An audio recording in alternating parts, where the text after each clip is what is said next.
Olá, sejam todos bem-vindos a mais um Pode Ler, Conversa no Axé. E hoje é um convidado muito especial, uma pessoa de uma grandeza ímpar, ele que é professor de capoeira, professor de educação física, um dos grandes líderes da cultura afro-brasileira. Tenho o prazer de ter hoje conosco Reinaldo Velasquez. Seja muito bem-vindo, meu irmão. Rafa, muito prazer estar aqui, né, nesse podcast, ler podcast, né? Sensacional mesmo. E muito bom, né, ter essa grandeza aí de trazer a cultura, de fazer, né, com que as pessoas, através da tecnologia social aqui, dessa tecnologia digital, consigam saber um pouquinho mais, né, sobre como que funciona a verdadeira arte da cultura afro-brasileira que transformou esse país. Muito bom essa iniciativa, hein? Muito obrigado, Reinaldo. E a nossa iniciativa, ela vem trazendo, dentro de uma busca de levar o terreiro também, né? As casas de matriz africana, as religiões de matriz africanas, como a nossa casa, por exemplo, a todos aqueles que querem... Esse é o grande sentido, porque a gente entrou numa geração, né, que muitas vezes foi esquecido o que aconteceu lá atrás. E muitas vezes as pessoas vêm trazendo dentro de uma consciência, muitas vezes o que foi falado pelo vô, pelo tataravô, e até hoje tem uma repetição muito grande e não sabe muitas vezes o que aconteceu, qual que foi o grande objetivo das casas de religião pós a abolição da escravatura. O que aconteceu em 1500, o que aconteceu, como que isso tudo aconteceu, como que isso ficou, né, desregrado e desassociado dentro da nossa sociedade hoje. Que isso que é muito importante hoje, através, né, desse canal do YouTube, levar informação. Que isso não poderia acontecer aí na década dos anos 80, dos anos 90. Eu venho dessa parte, né? Não posso falar muito aí porque é o seguinte, já cai a parte analógica aqui, né? Mas tá bem. A gente passou essa parte analógica para a parte digital. Mas hoje a gente conseguir falar sobre as religiões de matriz africanas, a gente falar sobre a capoeira, a gente falar sobre a cultura, sobre tudo isso que aconteceu dentro do Brasil, que nós temos aí, né, mais de 5 milhões de famílias africanas que vieram para cá através das capitanias. Quando aconteceu lá por volta de 1500, quando muita gente não vai falar, mas o Papa daquela época, né, falou que o negro não tinha alma, porque as capitanias eram perto da África. Uhum. Então a gente vê um pouquinho de história. E o que aconteceu ali? Quando ele botou um negro para dentro da água e tirou, ele falou assim, ó, olha, se ele sair branco dali, ele tem alma. Se ele não sair branco, ele não tem alma. As pessoas é um absurdo, as pessoas têm que pesquisar sobre isso. Então quando ele tirou, não. Então pode escravizar que ele não tem alma.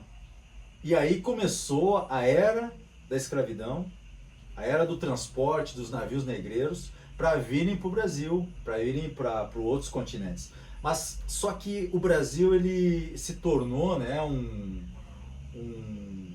hospital de muita espiritualidade, para muitas curas. E essas famílias que vieram para cá, que hoje se fala sobre consciência, se fala sobre traumas do passado, se fala sobre assim, o cara ali hoje, vamos falar atualmente hoje, a gente vai fazer uma transição de hoje para trás. Porque todas as coisas que acontecem hoje, eu posso falar de uma forma mais clara, né? Eu tenho que estar cuidando das palavas. Não, você fala do jeito que você quiser. Então... Se alguém aqui tem o direito de falar aquilo que quiser, você... Então, hoje se a gente vê violência contra a mulher, se a gente vê violência contra a criança, se a gente vê violência contra homens, mulheres, se a gente vê tudo isso que acontece hoje no Brasil, você imagina que é isso que foi colocado lá atrás, na época da escravidão. Quando teve a abolição da escravatura, simplesmente botaram um muro e o Brasil ficou com uma dívida histórica. Todos os brasileiros ficaram com uma dívida histórica com mais de 5 milhões de famílias. Não estou falando sobre 5 milhões de pessoas, 5 milhões de famílias. Colocando que naquela época ainda se tinha toda uma questão de natalidade, nós estamos falando aí pelo menos aí de umas 20 milhões de pessoas, mais ou menos. Daí as pessoas colocam assim, porque os africanos vieram para cá e eles se submeteram, eles vieram porque eles quiseram. Não, eles não vieram porque eles quiseram.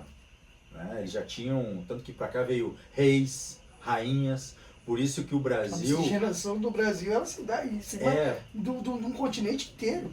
Por isso que o Brasil tem essa... Por isso que o Brasil é aculturado. Lá na África não tem... Hoje o Brasil é até mais espiritualizado com uma parte das religiões de matriz africana do que a própria África. Porque lá na África foi detonado pelo lado muçulmano, pelo lado de tudo. Eu tenho um dado a respeito disso, que na África cerca de 0,6% do povo da Nigéria, vamos dizer, ela de fato ela é de religião africana. 99,4% está dividido entre muçulmanos, entre catolicismo, entre protestantes, enfim. Esse dado que tu está me trazendo é um dado atual e é real. Então o Brasil é muito rico ainda, o Brasil tem muito... E o que aconteceu, Rafa? Assim, por exemplo, a capoeira. Vamos falar capoeira um pouquinho. A capoeira é uma arte que engravidou no navio negreiro e nasceu no Brasil. Olha que doideira. É verdade. As lutas, Nigolo, os bantos que vieram de lá, né? Os bantos, os nagos, vamos falar assim, as lutas. A capoeira é uma miscigenação de lutas de africanos que existe na África, mas aqui ela conseguiu se acoplar e conseguiu fazer essa manifestação. Por quê? Aí nós falamos assim, digamos, cara, aqui no Brasil não tem filme, né? Mas o que acontece? Tem um filme chamado Amistade. Antes que saia do canal do YouTube, tem que olhar. Amistade depois. Amistade tem que olhar esse filme, porque esse filme mostra sobre os africanos ingleses, tá? Mas aqui no Brasil foi pior ainda. Aqui no Brasil, quando as famílias, né, que eu estava falando para você, que às vezes um adolescente hoje, ele entra para o mundo da droga, o adolescente daqui a pouco ele não consegue ter uma crise existencial, de não conseguir alavancar na sua profissão, daqui a pouco ele tem que vir, né, muitas vezes aqui para o Pai Rafa, ele tem que ir para um lugar para ele poder se encher daquilo que está faltando nele, porque ele teve, às vezes, até foi agredido pelo pai, ou ele não teve o carinho da mãe, ou ele não teve isso, aquilo, a falta da família que é o alicerce. Aí tu imagina que quando chegava um navio negreiro com as famílias, a mulher era estrupada, a filha era estrupada, o guerreiro, ele era muitas vezes espancado na frente da tribo para baixar o lado moral, porque escravidão significa desumanizar uma pessoa. É desumanizar uma pessoa. Tirar dela a religião, tira dela a força de vontade, tira dela a família, tira dela todos os valores morais e éticos. Porque a gente fica pensando, né, Reinaldo, eu ouvi algumas falas de pessoas muito velhas dentro da religião, que elas diziam que as mulheres já vinham sendo estupradas desde da África até aqui ao Brasil. Por quê? Porque no início, mas ali pela metade, ao final, já tinham os senhores, já compravam os... É horrível falar isso, mas não tem que falar, né? Nós temos que falar, cara, nós temos que falar, sabe por quê? Porque isso é omitido hoje numa sociedade, mas cara. É verdade. Os pacotes eram comprados. Então o que acontece? Eles compravam lá, e os navios negreiros eram divididos em partes. A parte de cima era onde ficavam os homens e a parte de baixo onde ficavam as mulheres. Então eles compravam, vamos dizer, que naquele navio cabia-se 50 escravos, 50 negros. Era 30 homens e 20 mulheres. E essas mulheres vinham da África até o continente brasileiro sendo estrupadas para que esse número, quando chegasse aqui, elas já estivessem grávidas de mais novos escravos. Então, assim, se tirava totalmente o ato mesmo, o ato de ser humano. Então esses pacotes comprados chegavam aqui com juros. É uma violação. Uma violação total, violação de total. direito, de tudo. É inimaginável hoje a gente parar e pensar sobre isso. E aí é que fica a questão da dívida. Que muita gente diz, porque já passou. Não passou. Não. Continua Não velado, mas continua ainda o sofrimento. Né? Porque assim, tudo isso aconteceu, né? Porque as pessoas falam assim, eu falo sobre descendência, né? Descendente de escravo, não existe descendente de escravo. Porque senão teria que ter descendente de Holocausto, descendente da Segunda Guerra Mundial. Entendendo? Não existe, não. Então, existe descendente de... todos aqui foram... porque foram os imigrantes. Você me permite? Não, é isso que a gente estava falando, que tu disse, tem que ser falado. Porque é isso que querem que entendam. Eles querem que entendam que o negro, que a criança negra, ela é descendente não de reis e de rainhas, e do sim episódio. do episódio. O episódio aconteceu, né? Então, o que acontece? Essa dívida histórica que o Brasil tem é porque é o seguinte, o Brasil, ele foi levantado, sim, na força, na inteligência africana. Outra coisa que é muito importante, o africano, ele não sabia ler e escrever. Então tá bom. Então qualquer brasileiro que está aqui vai para a China agora, eu quero que você saiba escrever chinês, mandarim, vai lá aprender a escrever. Não, eles sabiam escrever, tanto que o início da humanidade foi no Egito. E o Egito fica onde? África. E quem que eram os faraós? Então de lá se vem uma trajetória totalmente fidedigna, histórica, que fez a construção do Brasil. Ali se foram mais de 3 séculos e meio. 3 séculos e meio, aproximadamente. Tá ok? Então olha só, foi se construído, não tinham direitos de trabalhista, não tinham direitos de nada. Quando começou a revolta escravagista, porque daí aconteceu uma revolta e muitas coisas aconteciam que tem uma cultura muito grande em cima disso daí, né? Estourou ali, Marechal Deodoro da Fonseca, que foi o primeiro presidente da República, teve a abolição da escravatura, que foi forçado. Já foi forçado por Princesa Isabel. Quando Dom Pedro não estava aqui, já foi forçado tudo isso. E simplesmente deixaram todos Largaram. os negros largados. Aí pegaram... Porque todo mundo fala que a abolição da escravatura foi um presente. Presente um cacete. Foi nada. Deixaram os negros sem comer, sem trabalho, sem ele nem beira. A gente fala hoje, não, isso aqui fala assim sobre mimimi. Eu não estou falando sobre mimimi por causa que acontece. Eu fiz uma faculdade, eu paguei, mas quantas pessoas? Eu sou 1 em percentual, então eu estou fora da estatística. Hoje eu estou com 50 anos de idade, mas era para me ter ficado, pela minha história, até os 16, ou ter sido entrar para o mundo da droga, hoje está na estatística, né? De preso, ou não aconteceu isso por causa que eu consegui, através até da minha espiritualidade, não estar ali. Entendeu como é que é? Porque a minha espiritualidade é de rei, entendeu, cara? O negócio é cair pra frente, tem o comprometimento e também uma forte inteligência, agradeço muitas coisas. Mas olha só, não vamos...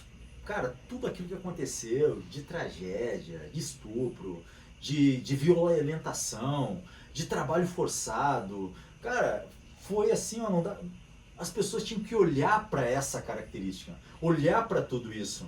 Se uma criança hoje, no mundo atual, moderno, com toda a internet, ele tem os vícios e muitas vezes ele não consegue transcender na sua profissão por causa de traumas de infância. Eu sou formado em psicologia do esporte e também em enneagrama, que fala sobre padrões de comportamento, que trabalha sobre dores, tá?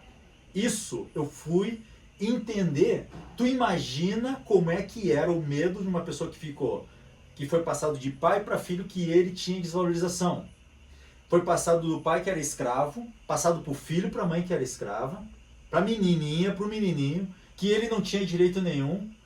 que poderia até abrir uma porta, mas ele não pode entrar por causa que o bloqueio emocional, o bloqueio mental é muito maior do que o bloqueio financeiro. Tu pode me dizer para mim entrar numa porta, mas eu não vou entrar naquela porta, sabe por quê? Porque eu não me sinto merecedor, não me sinto pertencedor, eu não me sinto, cara, não me sinto nesse mundo, acolhido nesse mundo. Então tem um trauma emocional, um trauma de ferida, que muitas vezes a espiritualidade cura, que as dores, Sim. que as dores da alma.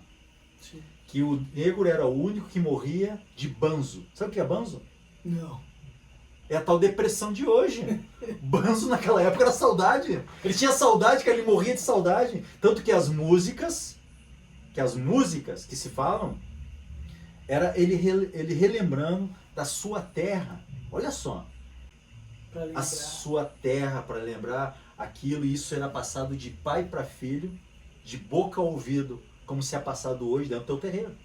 Achei. Tu tá entendendo? Então o que acontece? Aconteceu tudo isso antes da abolição da escravatura. Daí chega lá, seguinte, vamos assinar. Vamos assinar aqui um decreto, forçado ainda. Já né? tô incomodando demais. Claro, a Lei Áurea, vamos assinar aqui, pô, feliz todo mundo. Tá todo mundo liberto. Tá, vamos para onde? Vamos para as periferias, que foi aí que surgiu as margens. E aí surgiu a palavra marginal também. Que é aquele que vive à margem. Aquele que vive às margens da sociedade.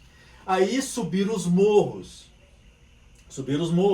Mas não feliz ainda, que a gente vive, que eu não estou falando de partido político, e também não estou falando sobre minorias, não estou falando nada, estou falando sobre história. Vou falar sobre história. Sabe aquele casal que se casa e tem a esposa, todo dia ela corta a cabeça do peixe e todo o rabo do peixe. O peixe fica desse tamanho e ela bota numa forma grande. Aí o marido dela pergunta, poxa, mas por que tu faz isso? Não é porque minha avó fazia isso. Tá, daí a avó tá viva, né? Aí eu vou lá perguntar pra avó, seguinte, por que a fulana lá corta a cabeça do peixe, sendo que a travessa é grande ainda? Não, porque a bisavó dela fazia isso. Daí a gente vai lá na Bisa lá, porque ainda a Bisa tá viva, né? Se a Bisa estivesse morta, já acabava. Acabava a história. Bisa, por que você corta dessa forma, assim, se a forma é grande?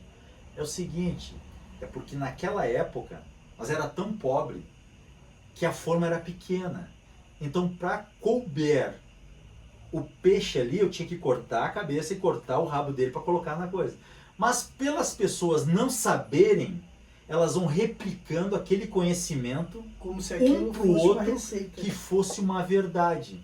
E uma mentira falada centenas de vezes vira uma mentira gigantesca. Não vira verdade, porque sempre vai ser mentira. Sempre vai ser mentira. Então o Brasil hoje é uma mentira em cima da história do Brasil.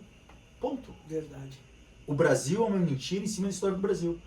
Então o que aconteceu? Por que eu estou falando essa metáfora?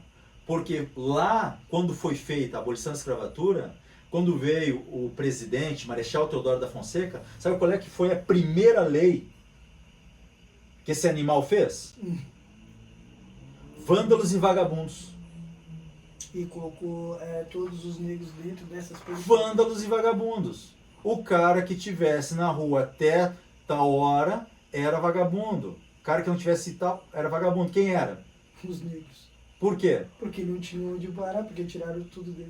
Aí aqueles que não eram presos eram feitos o quê? Voltar para a senzala. A trabalhar de quê? Ganhando nada. Aí surge o Partido Liberal e o Partido Conservador. Não estou falando de política. Mas esses cabeças também fizeram isso contra o Brasil. O que aconteceu? O que eles faziam? Eles davam 100 sacos de réis, 100 sacos de farinha, alguma coisa, para uma família que estava morrendo de fome, ou alguns contos de réis, para que eles fossem destruir o lado da política. Aí pegava as maltas de capoeira, que naquela época eram Guaranus e outros grupos ali, né? Guaranus, e tem das maltas da época, né? Guarda Negra, e etc e tal, que eram os grupos de capoeiristas naquela época. E daí o que eles faziam? Eles pegavam esses grupos, davam alguns sacos de réis, davam alguns contos também, e esse grupo ia lá na festa da alta sociedade daquela época e fazia a total baderna. Não estando faceiro, eles fazem um adendo no decreto-lei. Vândalos, vagabundos e capoeiristas. É que daí foi quando a capoeira foi banida do Brasil, porque era uma Infração. Meu. Cara, e daí isso aí vai passando de... Entendeu? Que isso aí, digamos lá, o cara entrava dentro da terra, daí aquela época o cara falava assim, esse aí é vagabundo. A criancinha que tava ali, olhava aquele exemplo, vagabundo, quem? O negão é vagabundo. Aí ele crescia, passava pro filho dele, crescia, passava pro filho dele. E isso foi passando de pai para filho até chegar numa certa época, dos anos 80, né? Que eu tô ali, que a gente tava falando, né? Que eu vivi essa época, sim, que tinha... Aí, nos anos 80, recém começaram a discernir essa lei. As leis para a comunidade afro-brasileira, para os africanos. Isso é embrionário demais. Cara, mas só, vamos falar anos, a gente tá falando de anos 80, cara. Putz, hoje é embrionário, tu imagina naquela época. Tu entendeu? Então, assim, ó, meu avô, ele foi africano. Meu avô, ele assim, ó, ele casou, depois teve uma miscigenação grande, mas tudo isso ficou no inconsciente. Então, quando se fala sobre nós temos uma dívida histórica com o povo africano, não é só sobre dinheiro. É sobre tudo. Consciência, é sobre várias coisas, história do Brasil. Então, todas as pessoas que estão me assistindo agora, eu falo pra você uma coisa. Vai estudar a história do Brasil, porque ela foi escrita por mãos que não viveram aquilo lá e tinham seus interesses. Mãos brancas. Mãos brancas, mãos, seja o que for, entendeu? Mas que escreveu para os seus interesses, cara. Quem foi, não foi. Porque é o seguinte, ó, imagina Marechal Deodoro da Fonseca pegou e criou as leis no escuro, que até hoje, quando vão fazer um decreto-lei lá em Brasília, lá, se for na madrugada, ainda mais fazendo lei para um povo que foi judiado, que não tinha pertencimento, com falta de merecimento, com falta de muitas coisas, cara. Aí eles se juntam, fazem as leis. Básico, né? Não tinha um básico. Não tinha um básico, não tinha nada. E hoje a gente falar de básico, hoje ainda a gente está falando do quê? De básico hoje é ter água, é ter esgoto, é ter escola. Isso na época era luxo. É o básico daquela época. Pô, então tu imagina como é que é. Então tudo isso veio vindo, Rafael. E às vezes eu falo nessa emoção, mas não é emoção, é que essa energia que eu tenho mesmo. Se eu tiver que falar com qualquer um, eu vou pra cima, porque isso é realidade. Hoje precisa de mais pessoas que nem você. Ainda é pouco. É muito pouco. É muito pouco. É muito pouco por causa que é o seguinte, ó, o nível de mentalidade e consciência, pertencimento. Então, quando a gente fala sobre consciência negra, a gente fala também como as pessoas criarem uma consciência. Olha bem, é diferente de eu querer vir aqui e me fragilizar. Não tenho nem um pouquinho de fragilidade. Até eu sou um homem antifrágil. Muito pelo contrário. Muito pelo contrário, antifrágil, entendeu? É muito importante isso. Mas agora, nós temos que ter uma consciência, né? Se fala se tem 7 níveis de consciência, nós temos que ter uma consciência sobre o que aconteceu, tá? No passado, que hoje o Brasil é um reflexo disso. O Reinaldo, ele foi o fundador da primeira setorial de culturas afro-brasileiras dentro de Santa Catarina. Foi o primeiro fundador. Então tudo que ele está falando não é com apenas a ira daquilo que aconteceu e nem a força daquilo que luta para vir, mas é alguém que faz. Ele foi o criador do primeiro Festival de Culturas Afros daqui de Itajaí, da região toda, né? Do estado. Não teve outro.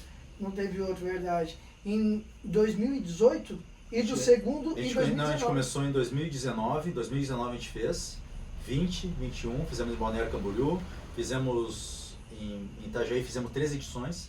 Onde nós conseguimos juntar todos os elementos da cultura. Que é o seguinte, uma coisa que eu falei. Se existe hoje Oktoberfest, que fala sobre a cultura alemã, e que existe hoje Marejás, que fala sobre a cultura açoriana, o Festival de Culturas Afros é um festival que fala sobre a história do Brasil, não agredindo nada, porque é o seguinte, ó, é isso que nós temos que entender, pessoal.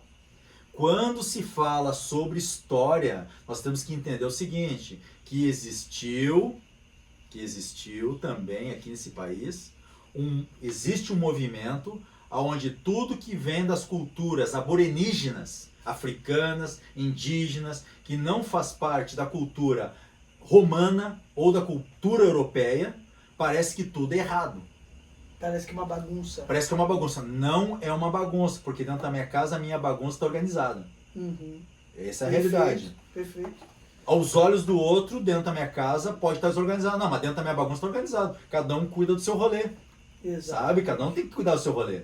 E o que acontece? Isso aconteceu muito nos séculos passados, com valorização. Nós podemos falar sobre... Pô, nós temos um assunto para 2 semanas. Nós podemos falar sobre as cruzadas, nós podemos falar sobre o que aconteceu da fé.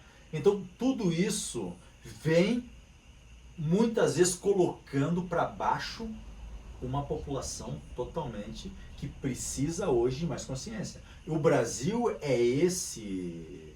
O Brasil, Rafa, é um país, como eu já falei, é um país que hoje está tendo uma cura espiritual muito grande. Tu imagina quando se fala sobre espiritualidade, vamos falar, gente, sobre 5 milhões de pessoas. A escravidão foi pior que o Holocausto, não quero falar da dor de cada um, mas só que foi pior. Foi muito. Foi pior. Foram 3 séculos. Foram e famílias mais, dizimadas e separadas, né? famílias Porque também dizimadas. cabe a gente dizer que Os não vinha a negros- família junto. Os negros eram tratados como porcos, cara. Vamos pegar essa pessoa aqui, vamos fazer ela ter 10 porquinhos pra gente poder vender pra fazer linguiça. Exato. Entendeu? Vamos pegar essa vaca leiteira aqui, vamos fazer mais umas vaquinhas pra gente poder botar lá dentro, pra poder trabalhar, pra poder fazer alguma coisa. Vamos falar dessa forma. Vamos pegar esse cavalo aqui, que é um cavalo bom de raça, vamos cruzar com aquela égua ali, vai sair um monte de cavalinho, vamos vender esses cavalinhos, Porque tá vão entendendo? puxar bastante. Vamos puxar bastante coisa lá, porque vão fazer coisinha de corrida. Cara, é dessa forma, pô, a gente tem que falar sobre isso. É sobre essa situação. Parar de maquiar, parar de romantizar algo que não é. E você É muito romantismo para algo que não funciona para hoje, sabe? Então as pessoas têm que entender que quando se fala sobre dívida histórica, quando se fala sobre quando se fala sobre escravidão do Brasil, não é mimimi como muita gente fala. Não existe mimimi. cota. Quando fala sobre Pô, cota, cara. é como se tivesse... Fazendo um ele- favor. Favor porra nenhuma. Tem como. Não tem. Eu não participei de cota, mas eu sou a favor das cotas. Mas claro. Entendeu? Eu sou a favor das cotas. E tem gente que acha que isso já é o suficiente para pagar essa dívida. Não. Eu ouvi, Reinaldo, voltando ali um pouquinho sobre aquilo que tu falou, e é sem romantizar mesmo. Eu ouvi não faz muito tempo um absurdo que eu perdi a minha linha de raciocínio. Sério. Te juro, cara, eu escutei isso de uma pessoa, nós estávamos conversando, aliás, eu nem estava conversando, eu me meti na conversa. E a pessoa conversando ali, falando, ela disse que essa pessoa não era, que os negros não eram, não vinham de uma linhagem cristã, que eles eram marcados pela mancha do pecado. E eu fiquei emputecido, mas eu queria entender um pouco mais. Cara, tu não acredita no que eles falaram? Sério, porque tu pode ver que todo negro, ele tem a palma e a sola do pé branco. Eu disse, cara, daí assim, eu fiquei de uma maneira, eu não sei te falar. Eu não sei te falar.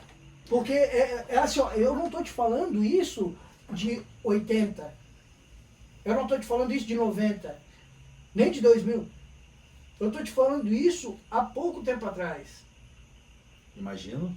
Cara, tu tem noção do que é as pessoas... E é lógico, a gente também não está aqui colocando... Generalizando. Não, mas que ainda existem pessoas que pensam dessa forma. Não, existe. Cara. Hoje o racismo ele é velado.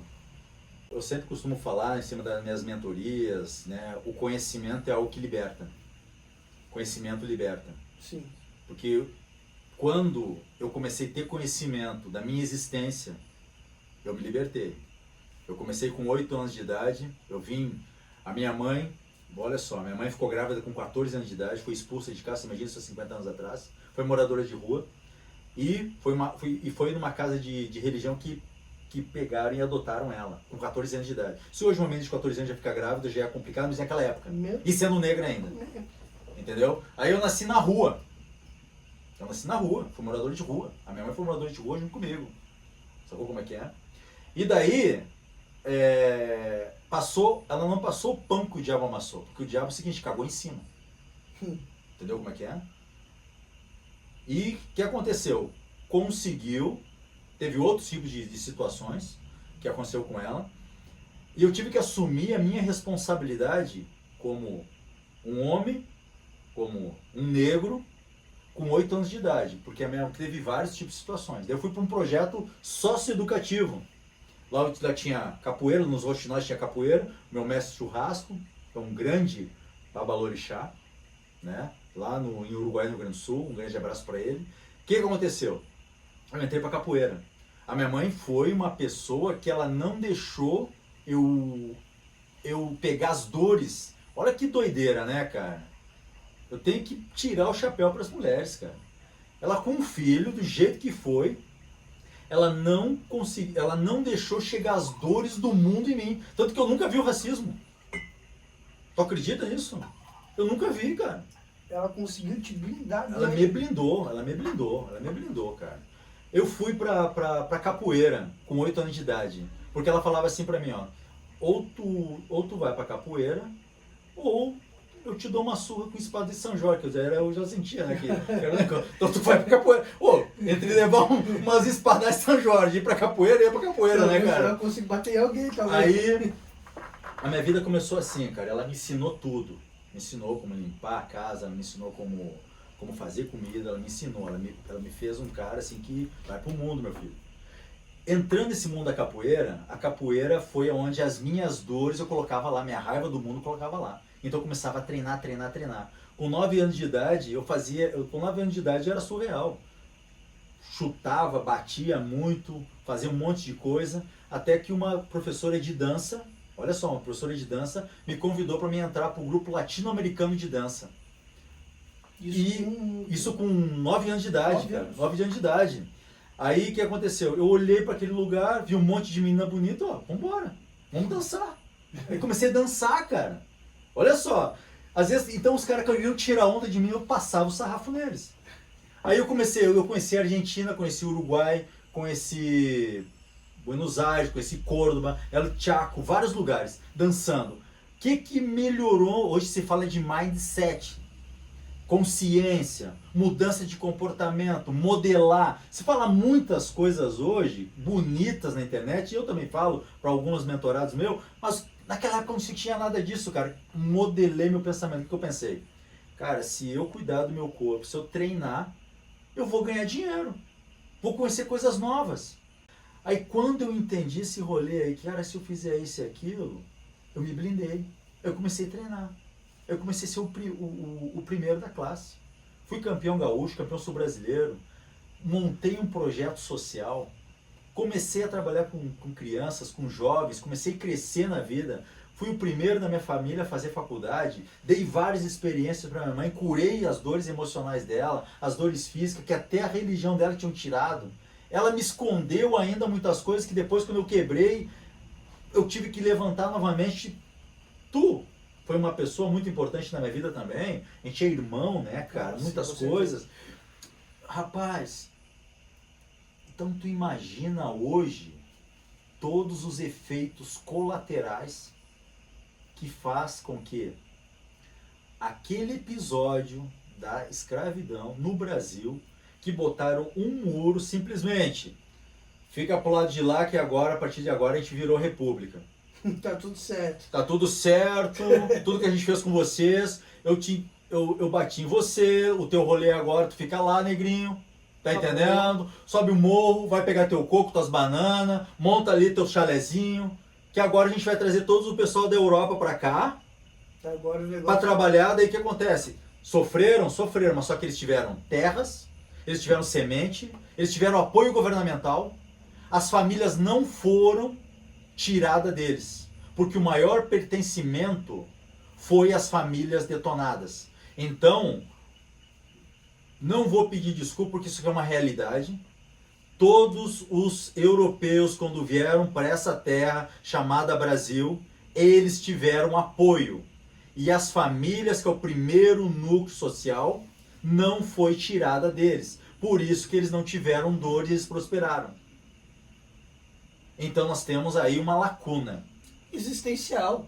Uma lacuna muito grande. Tu vê hoje, na nossa região, por exemplo, é uma região de colonização europeia, né? Em que tu vê grandes empresários, e aí mérito de cada um.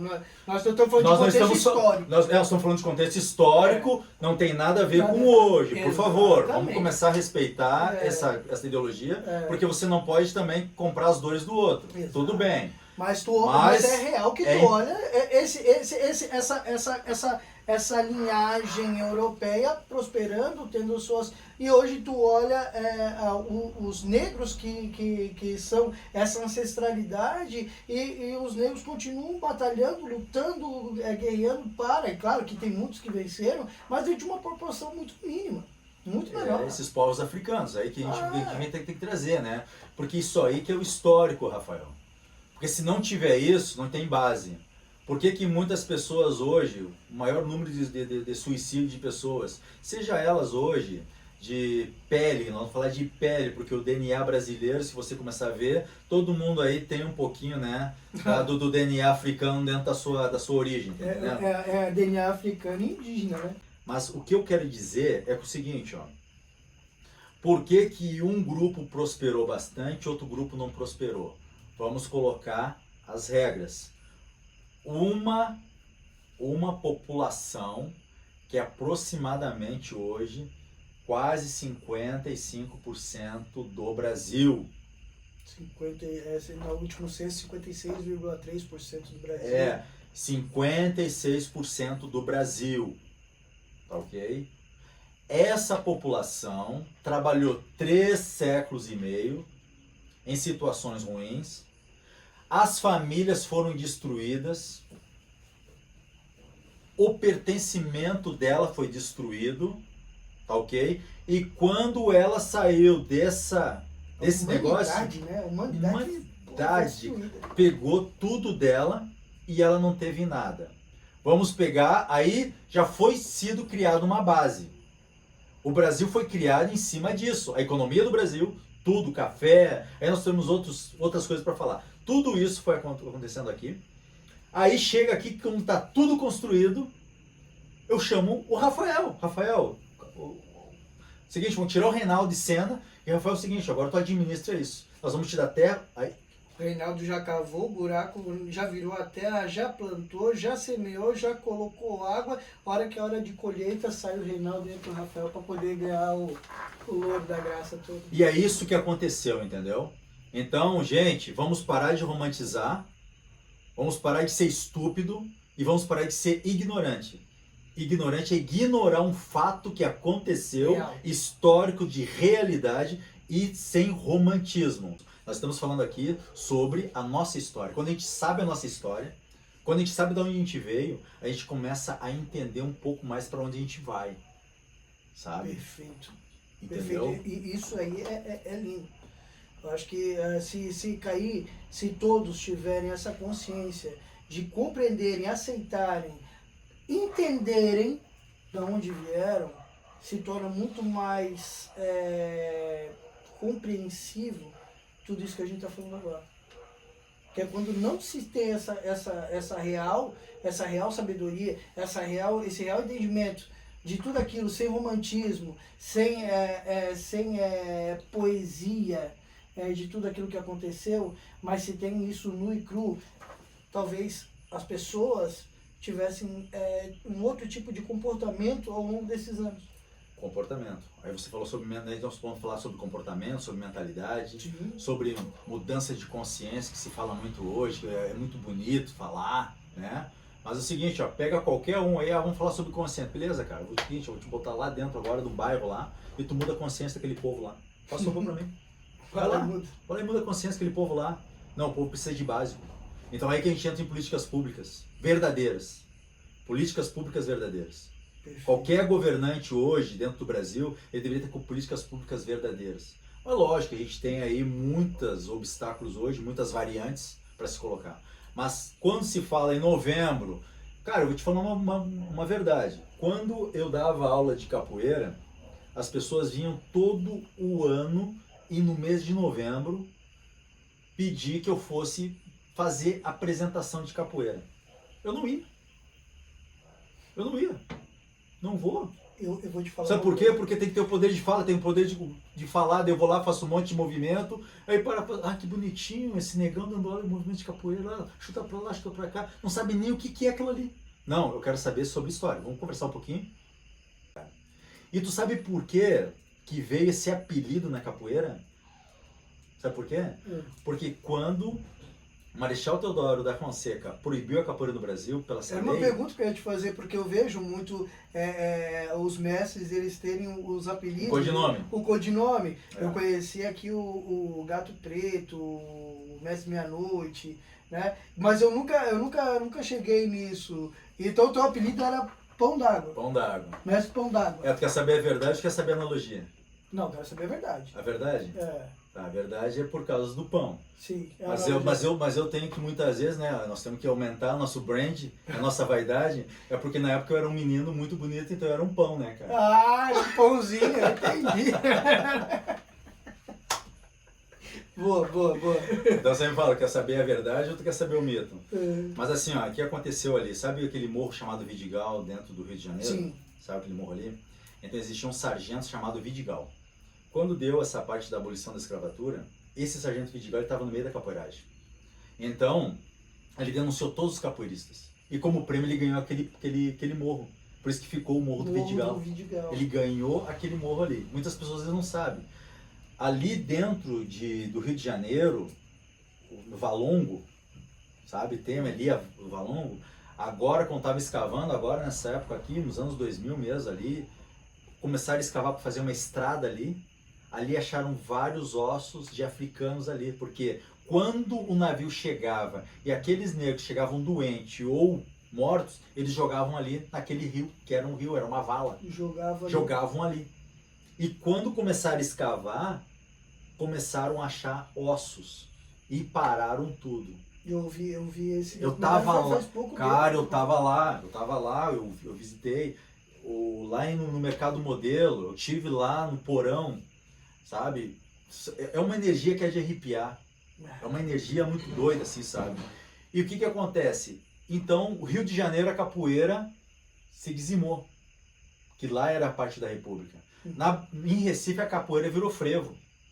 E na Bahia, por causa do berimbau, o berimbau ajudou a capoeira e a capoeira ajudou o berimbau, porque o berimbau é o instrumento mais antigo que se tem até antes da harpa. E lá, Manuel Reis Machado, mestre Bimba, ele conseguiu driblar o decreto-lei, porque era proibido fazer nas ruas, qualquer coisa de destreza. Mas dentro do recinto fechado, não. Então o que ele fez? Ele criou a luta regional baiana, por isso que tem capoeira Angola, capoeira regional, por causa dessa história. São duas vertentes, né? Eram duas vertentes, hoje está tudo... hoje se cresceu muitas coisas, né? Mas por que tem o apelido? Quando a polícia chegava assim na casa lá, né? Fazia uma denúncia. Aqui tem o capoeirista, por causa que lembra das maltas, que era como se fosse uma facção. Sim. E tudo isso. Mas tudo era por causa de necessidade. Chegava lá e batia na casa. É aqui que mora o Reinaldo? Não, aqui mora o Pão d'Água. Tu é o Pão d'Água? Não, eu sou o Reinaldo. Então tinha para poder desvencilhar. Aí que veio o apelido. Olha. Que surgiu as coisas do apelido. E nas músicas de capoeira, cara, tudo tem um porquê. O toque do berimbau, tudo tem um porquê. Tudo tem um dialeto. A capoeira até hoje ela engana. Até hoje ela engana. A capoeira é uma dança? Não, ela pode ser dança, ela pode ser uma luta, conforme o momento pede. O que é a capoeira? É uma arte que engloba várias artes. Na época de 1600, mais ou menos, diziam que os guardas da República ali, né? Diziam que era mais fácil matar um dragão do que um negro nos quilombos. Por causa que eles eram... Porque nos quilombos era capoeira, era o grande sistema de defesa, né? A grande arma de defesa era o próprio corpo. E eles falavam que era mais fácil. Chegou a ter investidas de mais de 3 mil homens. Sim, o Quilombo dos Palmares, né? E eles não conseguiam enfrentar. E ele chegou até essa frase de um dos coronéis da República, que dizia que era mais fácil matar um dragão do que matar um negro do quilombo. Você sabe que assim, ó, fala sobre zumbi, todos os líderes africanos foi apagado pela história. Pois eles eram marginal. Como todos os líderes religiosos de matrizes africanas também foram apagados. Né? Como os reis religiosos da matriz africana foram endiabrados para poderem pegar a fortuna deles e trazer para outro... A gente sabe disso também. Sim. Né? Então o que acontece? Uma coisa que é muito importante falar aqui, Rafael, a capoeira, ela é uma arte que engloba todas as artes e várias lutas. Não se tem expressão tão viva quanto a capoeira aqui em qualquer lugar do mundo. Não, a capoeira é realmente oriunda no Brasil. Uhum. E quando tem aquele livro que fala, né? Que ela é patrimônio imaterial do Brasil. E da humanidade. E da humanidade hoje. Ela foi primeiro do que qualquer outro tipo de luta, outro tipo de coisa. Ela foi tombada. Mas eu fico pensando, é patrimônio imaterial da humanidade, mas onde estão as políticas públicas? Todas as coisas que nós estamos trazendo hoje é usado ainda para um ato político, que é muito importante. Tá? Mas o que eu quero falar aqui para as pessoas que me escutam, que independente da pele, independente disso, independente daquilo, nós vivemos no Brasil. Quem nasce no Brasil é brasileiro. Entendeu? Todas as pessoas que nasceram no Brasil é brasileiro. Todos. Então, existem os africanos que vieram da África para cá. Mas depois existiram os que nasceram aqui. Várias pessoas que nasceram aqui.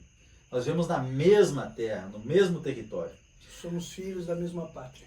Filhos da mesma pátria. Então o que acontece? A única coisa que é a consciência, que é as oportunidades. Que é isso que nós temos que entender.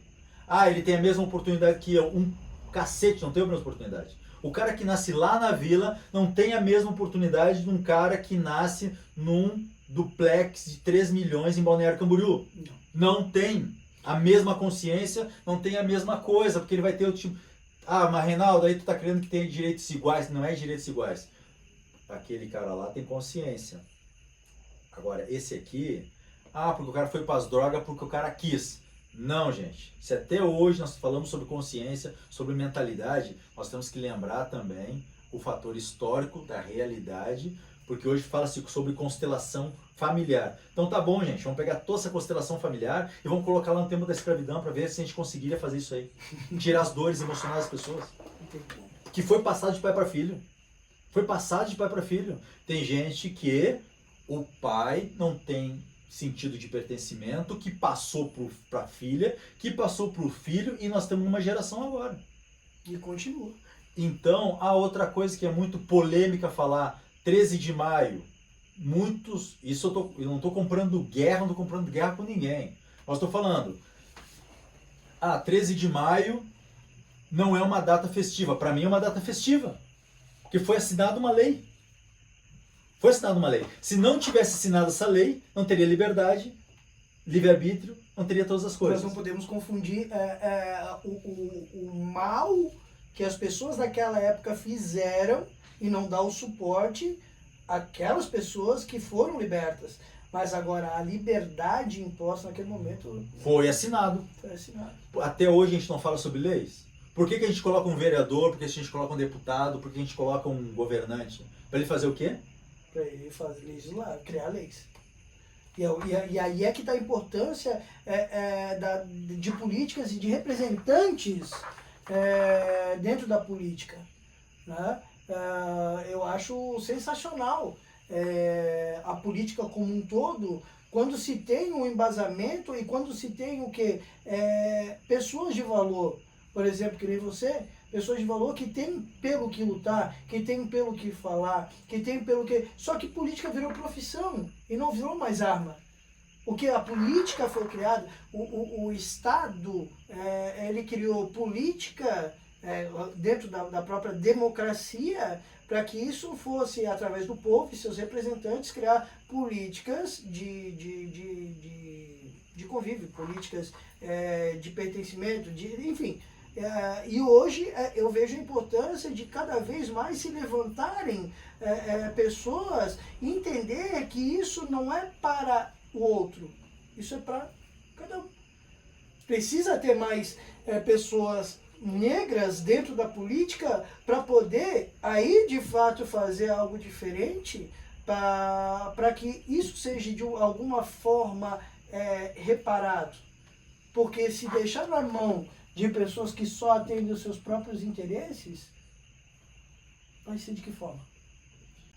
E eu vou te falar, Reinaldo, dentro desse contexto em que é tão importante quanto tudo isso que tu está nos dizendo, entender que o negro, desde a época da escravidão, e eu vou pegar isso pela religião, tá? Tudo o que se tem na religião em questão de culinária, em questão de ervas, em questão de curas, de saúde, até hoje é visto. Até hoje a gente utiliza disso como algo atual, quanto algo moderno, porque é de fato.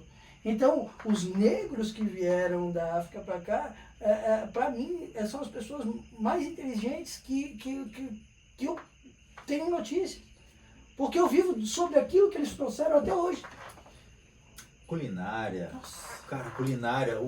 Até o próprio brasileiro, muitas vezes, ele come ali uma feijoada, ou ele come um carreteiro, ou ele come qualquer coisa e fala assim, isso aqui veio do gaúcho. Não veio do gaúcho, querido.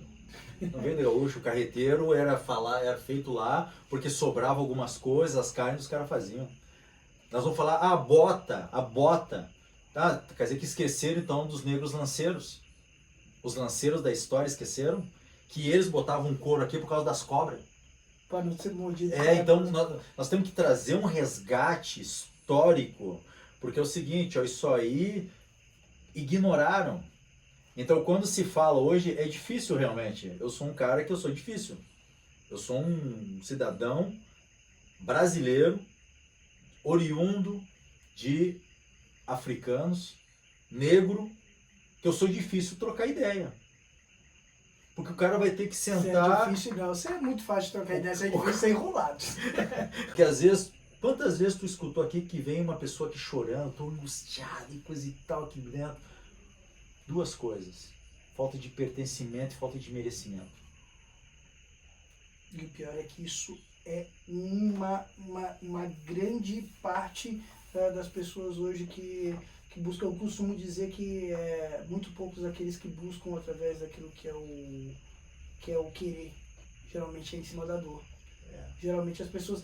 Eu costumo dizer a todos que a gente precisa acolher com todo o coração, porque muitas vezes dentro de um terreiro é o último lugar que a pessoa está buscando. Último. E você tem que ter a sensibilidade, né, de pegar isso, porque é o seguinte, cara, é uma dor na alma, isso aí é científico. Dor do coração partido, dor da rejeição. O cérebro, ele manda para o nosso corpo uma química que faz com que você tenha dores físicas, como se tivesse quebrado alguma coisa. Tudo emocional quando você é rejeitado, quando você... Então, se fala isso, né? Dor do coração partido, dor da existência, dor da rejeição, dor de alguma coisa. Tudo isso, cara, faz com que a pessoa entre num sistema totalmente destrutivo. Então, eu vim estudando isso, trabalhando isso, mas nada melhor do que você faz, do que se tem hoje, que é essa parte de ajudar a pessoa. Se ela não teve um pai, se ele não teve um pai, se ele não teve uma mãe, se ele não teve uma mãe, se ele não teve irmãos, cara, com certeza dentro de um terreiro ele consegue tudo isso. Porque daí ele vai ter o quê? Ele vai ter o pai de cabeça, a mãe de cabeça, ele vai ter os guardiões, ele vai ter a quem ele... Cara, daí sai aquela angústia de dentro. Aí ele volta a ter pertencer a alguma coisa. E ali, quando ele começa a pertencer a alguma coisa, ele começa a garantir, subir a régua dele para ter merecimento. E tudo é de dentro para fora. E quando a gente consegue entender que eu não preciso, que a pessoa pode, assim, ó, falar o que ela quiser, mas eu entendo quem eu sou, eu não preciso mais agradar ninguém.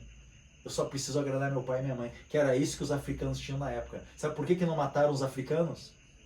Por causa que eles tinham o pai e a mãe deles. E tinham os guardiões. E eles sabiam disso. Eles sabiam disso, cara. Isso é tão fantástico, meu, que hoje... Isso é tão fantástico que até hoje, quem consegue entender isso, ganha o mundo. Ganha mundo, cara. Porque aconteceu comigo, cara. Aconteceu comigo muito legal isso. Tá entendendo? Eu tive lá, ó, prontinho para entrar no Vale da Morte. Aí falam lá, não, negãozinho, agora não é a tua hora, vem pra cá. Vem pra cá. E mesmo com todas as dores eu fui crescendo. Cara, daí eu cresci com esse axé de novo, brother. E daí é por isso que hoje eu não tenho direito de sair fora do meu propósito, que é transformar a vida de pessoas através do meu legado. Axé. E por último, pra gente terminar, eu queria, eu quero, que quem queria não quer mais, né? Eu quero. Que você... Que bom que você tem essa consciência, um cara inteligente, né, cara? Eu quero que você deixe pra, principalmente, não fazendo mimimi nem nada, mas deixar a essas famílias, essas pessoas negras, essas crianças negras, um recado de um negro que hoje tem tanta representatividade dentro da nossa região e um símbolo de força e de sucesso. Eu digo para todas as crianças e todos os pais de crianças, incentive seus filhos a modelar com pessoas que realmente têm pertencimento. O talento, ele leva até a casa dos reis. Mas o que faz você sentar na mesa com o rei, com a rainha e com os filhos dessa família é o teu comportamento. Então o comportamento é tudo, a mentalidade é tudo, mas uma coisa que é muito mais importante, busque sua origem e não tente agradar ninguém. Você tente agradar você e saiba quem está do teu lado. Isso vai fazer você chegar em qualquer lugar. Cuide do seu corpo, da sua mente, saiba o que você quer realmente, coloque o planejamento, se alie a pessoas que têm resultado naquilo que você quer. Não se alie em quem fala, até papagaio fala. Mas se alie aos resultados dessa pessoa. Se tu quer uma família, vê uma família. Dependente da família que você almeja. Não interessa. Se você quer um resultado financeiro, é com aquela pessoa ali. Se você quer um resultado de pertencimento, é com aquela pessoa ali. Mas eu digo uma coisa, a fé é tudo. E a religião é tudo. E os pais, se você é de um lugar, não deixe ninguém mudar e desviar daquilo que você tem em seu legado. Então, seja autêntico, seja forte e corajoso. Que assim você vai ter resultados competitivos na sua vida. Essa é a palavra. Seja forte e corajoso. Porque a gente tem que ser forte, às vezes, para suportar algumas coisas. Principalmente a ausência. Né? Tem que ser forte. E essa força vem de dentro. Essa força vem de dentro, sabe por quê? Porque a gente sabe de quem a gente é filho. E ser corajoso, por causa que ele te dá as oportunidades. Mas você tem que ser corajoso de ir lá pegar. Me deu esse drink aqui, né? Gente, isso aqui é uma coisa boa, eu não sei nem o que é. É água. É água. Mas se você me dá essa xícara e eu tiver medo de pegar, eu não vou saber o gosto que tem.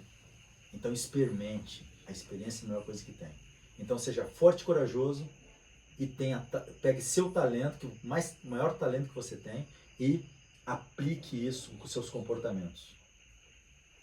E veja os resultados das pessoas onde você quiser chegar.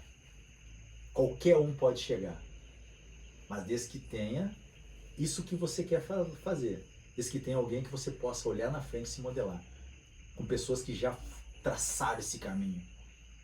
Que tem algo a te dizer, tem algo a te levar, tem algo a te proporcionar. É porque o mundo, cara, ele é cruel. A vida não perdoa. Dinheiro não leva desaforo para casa, vai perder. E também a vida não vai te perdoar. E pior ainda de tudo isso é o tempo. Tira a procrastinação da vida. Vai e enfrenta aquele que é teu legado. Enfrenta. Vai lá e sente a dor. Vai lá e sente a dor. Não procrastina. Entendeu? Se tiver que levar um sim ou não, leva o sim e o não. Vai aprender. Agora, aquele que ficar morno em cima do muro, já vai ser cuspido. Vai viver sempre aquela vida de merda. Então não tem isso aí não. Se os nossos antepassados conseguiram fazer isso, tem uma música da capoeira que é assim, ó. Eu agradeço a Deus pelos meus ancestrais, que lutaram com raça na escravidão.